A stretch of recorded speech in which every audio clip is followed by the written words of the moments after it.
Los confinamientos derivados de la pandemia y el dinero fácil resultante han creado muchas burbujas. Burbujas que recientemente se han desinflado de forma significativa gracias al giro en la política monetaria de la Reserva Federal. Bueno, no todas las burbujas. Uno de los sectores que ha tardado en reaccionar a las cambiantes condiciones del panorama económico parece ser el mercado inmobiliario. Hay quienes lo consideran más resistente que las acciones, los bonos o las criptomonedas, pero si algo nos ha enseñado la crisis del 2008 es que puede ser igual de problemático. Entonces, ¿nos dirigimos hacia una fuerte corrección? Pues eso es exactamente lo que vamos a analizar hoy. No te vayas a ninguna parte.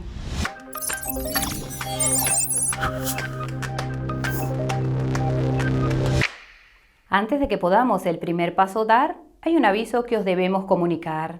Sabemos que últimamente el escenario económico está algo complicado, por eso lo que hagas con tu cartera puede ser delicado. Estamos aquí para ofrecerte hechos contrastados, ya que no tenemos licencia para ayudarte con tu dinero, aunque pudiéramos sentirnos tentados. Si has llegado aquí por casualidad, soy tu chica cripto y has de saber que en este canal se proporciona información de la más alta calidad. Criptomonedas, noticias, reseñas, exchanges, tutoriales y movimientos del mercado, junto con otros muchos temas que se nos habrán escapado. Si este es el tipo de contenido que deseas obtener, suscríbete al canal y haz sonar esa campanita de notificación para poderte entretener. Una vez dicho todo esto, para comenzar el vídeo sobre el mercado inmobiliario ya está todo dispuesto. La pandemia llegó en un momento extraño para el mercado inmobiliario mundial. Lo hizo cuando los fundamentales ya estaban escorados hacia un incremento de los precios. Por ejemplo, coincidió con el cambio generacional de grandes grupos de personas, entre los que cabe destacar a los millennials. Una gran parte de estas personas se incorporaron al mercado de la búsqueda de vivienda. Por tanto, hubo una gran demanda orgánica de vivienda saliendo a la luz. Hay quienes querían mudarse de los centros de las grandes ciudades a los barrios residenciales, otros querían formar una familia y poseer su propio pedazo del sueño americano. Lo único cierto es que todos llegaron más o menos en el mismo momento del ciclo de vida del mercado inmobiliario. Por supuesto, esto creó una gran demanda orgánica de viviendas en los Estados Unidos y en otros lugares. No obstante, la oferta no era tan fácil de satisfacer. La razón la podemos encontrar fundamentalmente en dos factores. En primer lugar, la gente permanece sin cambiar de casa durante mucho más tiempo. Como muestra este gráfico, el número de personas que han vivido en sus casas durante más de 20 años ha pasado de solo un 7% en 2005 a un 25% en 2020. Por tanto, hay menos personas poniendo sus casas en el mercado para nuevos compradores. Además, también hay que tener en cuenta que la construcción de nuevas viviendas se ha retrasado durante los últimos años. La razón la podemos encontrar en que los constructores afectados por el crash de 2008 aún no se han recuperado. La escasez general de mano de obra cualificada también ha contribuido a esta escasez de suministro. Naturalmente, este desequilibrio entre la demanda y la oferta de viviendas provocó un aumento de los precios. Además, cuando la pandemia llegó, incrementó este desequilibrio significativamente. O, más concretamente, ha sido la reacción de los gobiernos y de los bancos centrales la responsable de este incremento. En primer lugar, aunque los confinamientos provocaron una de las mayores caídas del empleo de la historia económica, esta fue cubierta con generosas medidas fiscales como los cheques de estímulo y los programas de ayuda al desempleo. Por tanto, los ingresos de los hogares no se desplomaron tanto y en consecuencia no desapareció totalmente la demanda de vivienda. De hecho, las políticas de los bancos centrales impulsaron la demanda. Esto se debe a que, para estimular la economía, la Reserva Federal y otros bancos centrales redujeron el tipo de interés a cero. Evidentemente, esto implicó que los tipos de interés en toda la economía en su conjunto también alcanzaron mínimos históricos. Entre ellos se encontraban los tipos de interés de las hipotecas que la gente utiliza para pedir préstamos hipotecarios. Los avispados millennials vieron esto como su oportunidad de subir por fin el primer peldaño de la escalera de la vivienda. Pedir un préstamo era más barato que nunca, así que la demanda se disparó. Y por el lado de la oferta, las cosas también parecían mucho más ajustadas. Esto se debe a que se estaban construyendo aún menos casas. En primer lugar, cuando se produjeron los confinamientos, las empresas constructoras no pudieron empezar a trabajar debido a las restricciones o a la escasez de trabajadores. y aunque pudieron empezar a construir, era realmente difícil conseguir materiales de construcción consecuencia de las interrupciones en las cadenas de suministro. Escaseaban todo tipo de materiales, desde la madera hasta las tuberías. La combinación natural de esta gran demanda y la limitada oferta de viviendas hizo que los precios se dispararan. Como puedes ver en este gráfico, los precios subieron en todos los ámbitos y en algunos casos alcanzaron niveles sin precedentes. Por supuesto, esta situación no se limitó a los Estados Unidos, ya que los mercados inmobiliarios de otros países también experimentaron un repunte debido a factores similares. No fue hasta principios de este año cuando estas subidas del precio de la vivienda empezaron a alarmar a algunas personas. Hace unos 2 meses, los investigadores de la Reserva Federal de Dallas publicaron este documento en el que se afirmaba que se estaban gestando indicios de una burbuja inmobiliaria en los Estados Unidos. Básicamente examinaron los precios reales de la vivienda, es decir, ajustados a la inflación durante los últimos 2 años y demostraron que eran más elevados de lo que estaba justificado por factores fundamentales. Uno de los primeros gráficos que queremos que veas es este, que intenta dar una idea de la, citamos, exuberancia inmobiliaria en los Estados Unidos.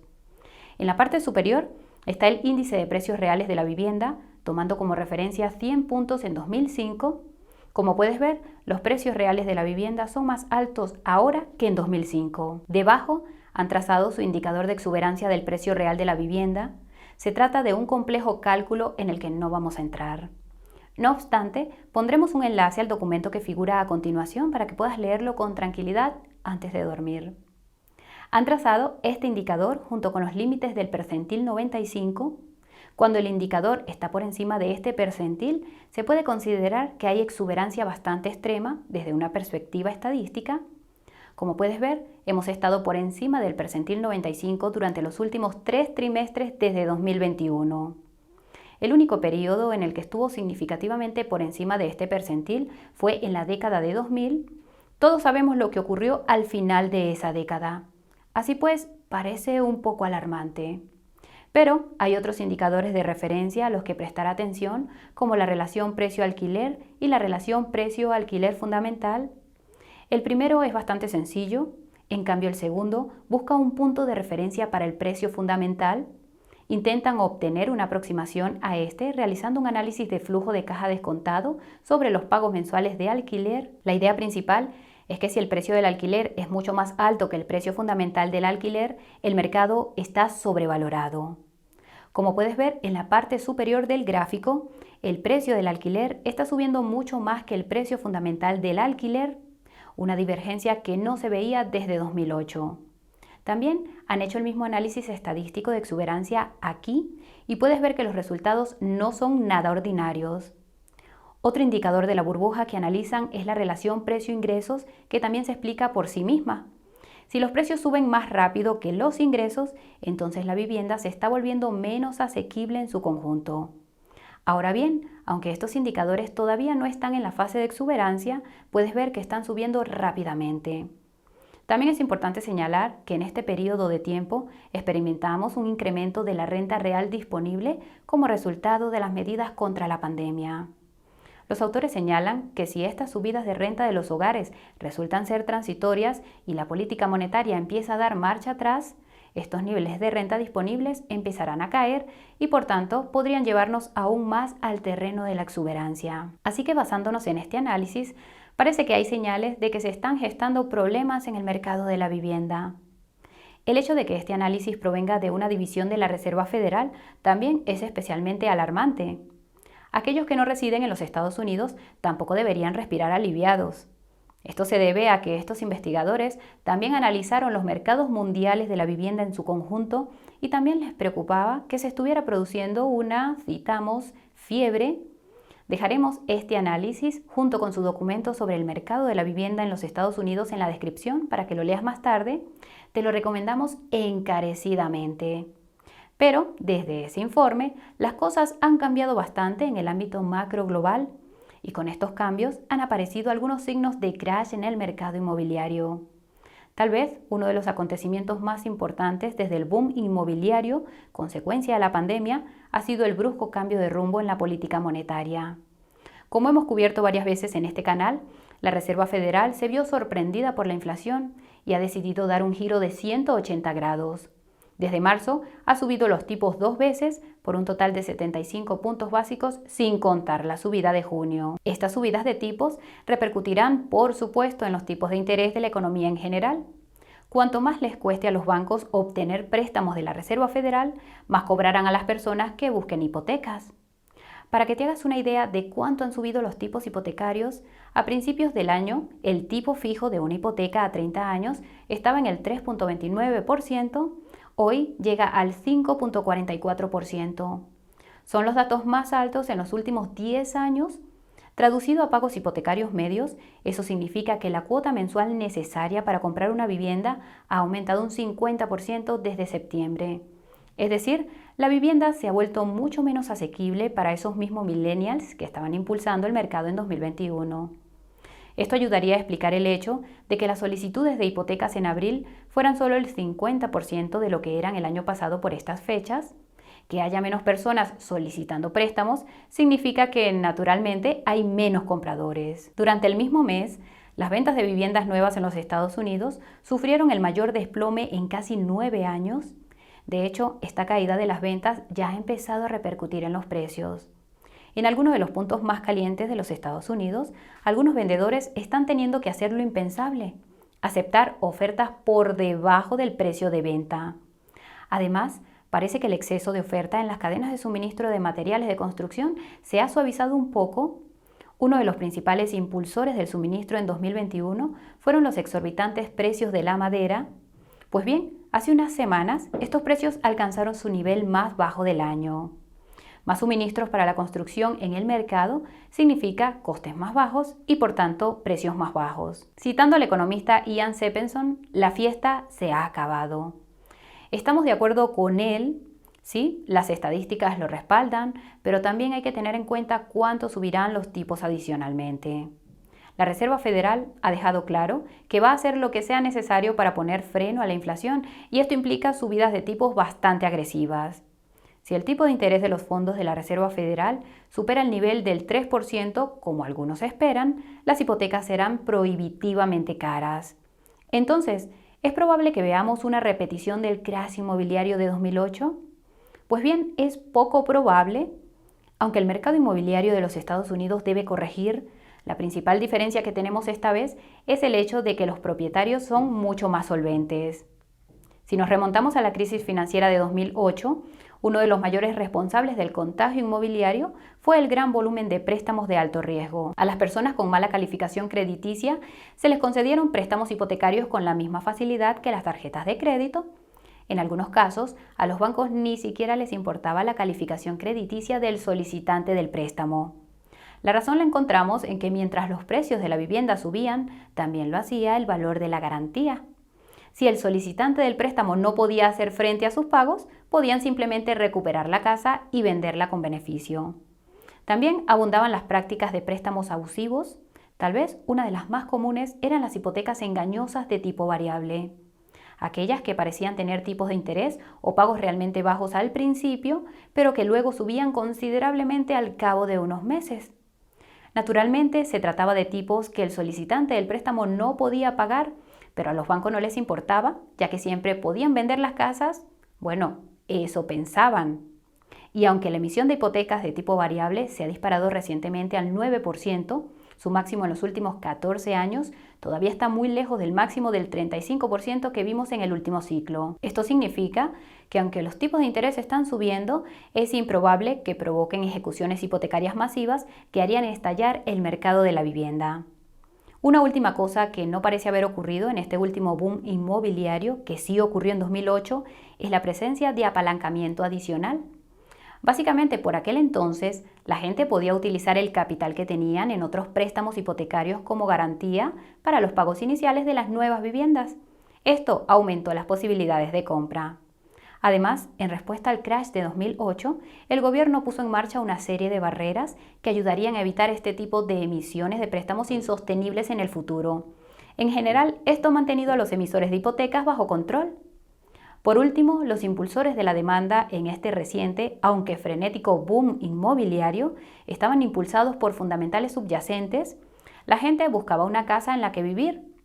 Durante 2008, la gente se limitaba a comprar casas y más casas porque todos pensaban que el precio de la vivienda solo podría subir. Nadie había experimentado nunca un crash generalizado de la vivienda en los Estados Unidos, así que asumieron que mantendría su precio.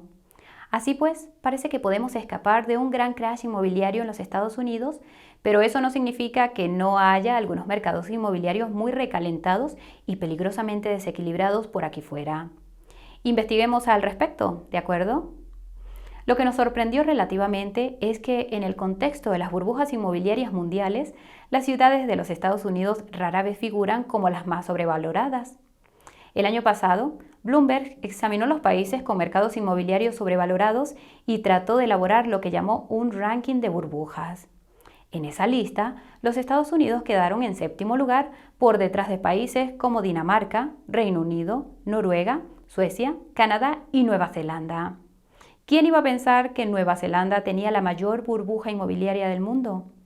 Sin embargo, si preguntas a cualquier neozelandés, te dirá lo caras que se han vuelto ciudades como Auckland durante los últimos 2 años. En este periodo, los precios de las viviendas aumentaron más de un 25% y el precio medio de la vivienda en la ciudad se acercó a 1.4 millones de dólares neozelandeses, casi $1 millón estadounidenses.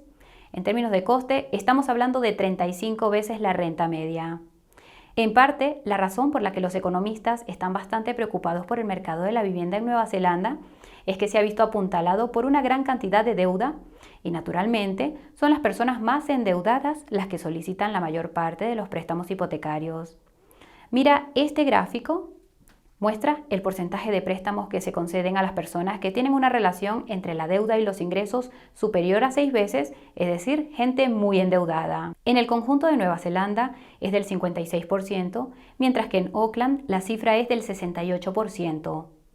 Lo que esto significa es que estos deudores pueden verse muy afectados por un aumento de los tipos de interés. El Banco de la Reserva de Nueva Zelanda ha estado subiendo los tipos y el tipo de referencia ya está en el 2%. Los tipos de las hipotecas fijas en este país ya han subido más de 250 puntos básicos según MatCore. Esto está repercutiendo en la capacidad de los neozelandeses para pagar las hipotecas. Echa un vistazo a este gráfico que relaciona el precio medio nacional de una vivienda con el de la capacidad de la gente para pagar una hipoteca fija a 2 años. Hasta aproximadamente la mitad del año 2021, ambos tenían una tendencia al alza. Sin embargo, algo cambió después. ¿Lo notas? Sí, la capacidad de pago de una hipoteca cambió de dirección y empezó a caer. Hay menos gente capaz de pagar hipotecas, lo que significa menos compradores, lo que conlleva precios más bajos. Es algo que ya está ocurriendo en el país, ya que empiezan a aparecer los carteles de "se vende". De hecho, muchos economistas predicen que esto podría ser el comienzo del estallido de la burbuja, con caídas previstas de más del 10% para este año. Esto es preocupante, por supuesto, porque las casas son la garantía de los bancos que han estado emitiendo esos préstamos. Pero lo que es aún más preocupante es que esto podría verse como un canario en la mina de carbón para todos los demás mercados inmobiliarios que han sido impulsados por fuerzas similares.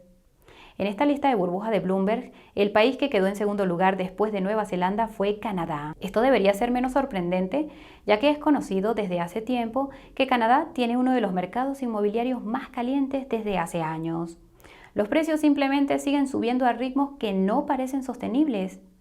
El año pasado, en un estudio similar, UBS analizó algunas de las mayores burbujas inmobiliarias del mundo. Las clasificaron en su índice de burbujas inmobiliarias globales, cuyo enlace figura más abajo.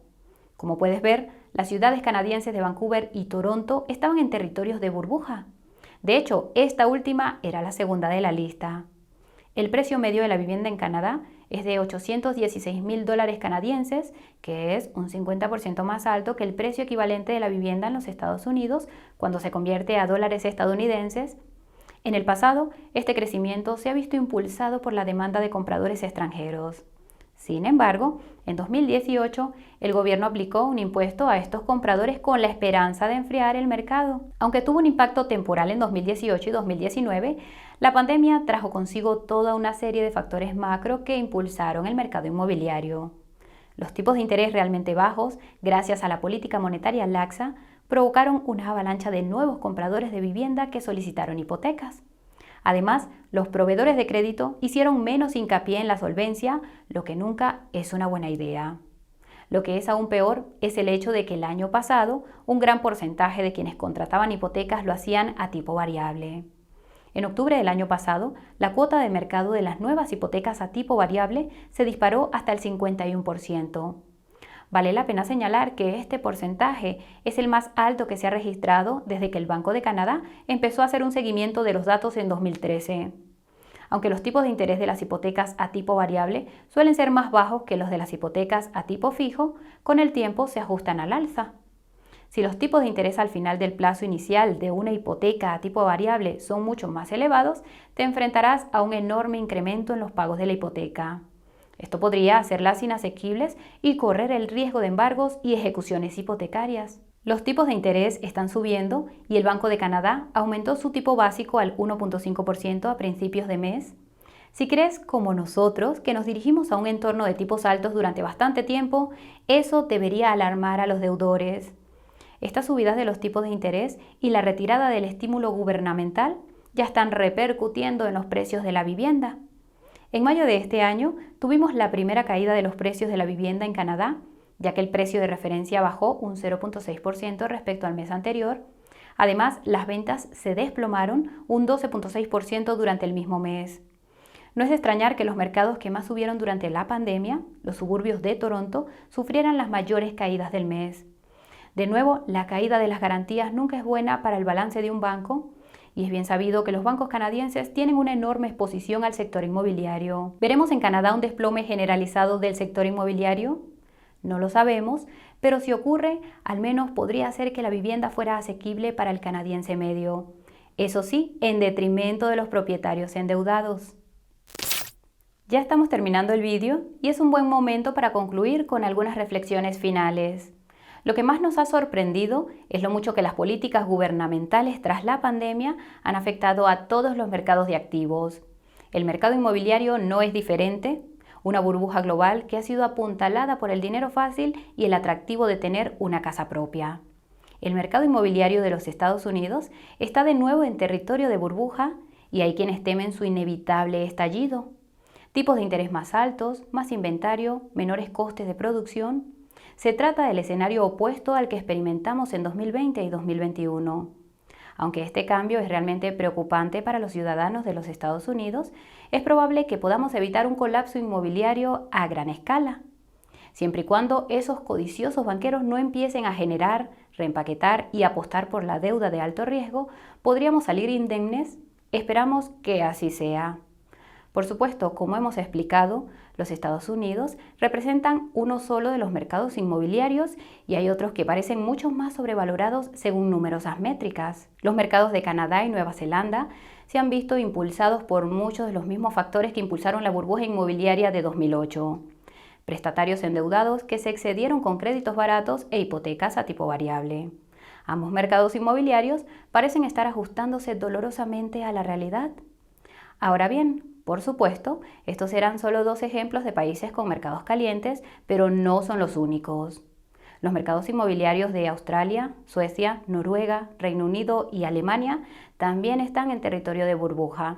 Así que cuando los bancos centrales empiecen a subir los tipos, veremos exactamente qué mercados inmobiliarios eran los más precarios desde el punto de vista fundamental.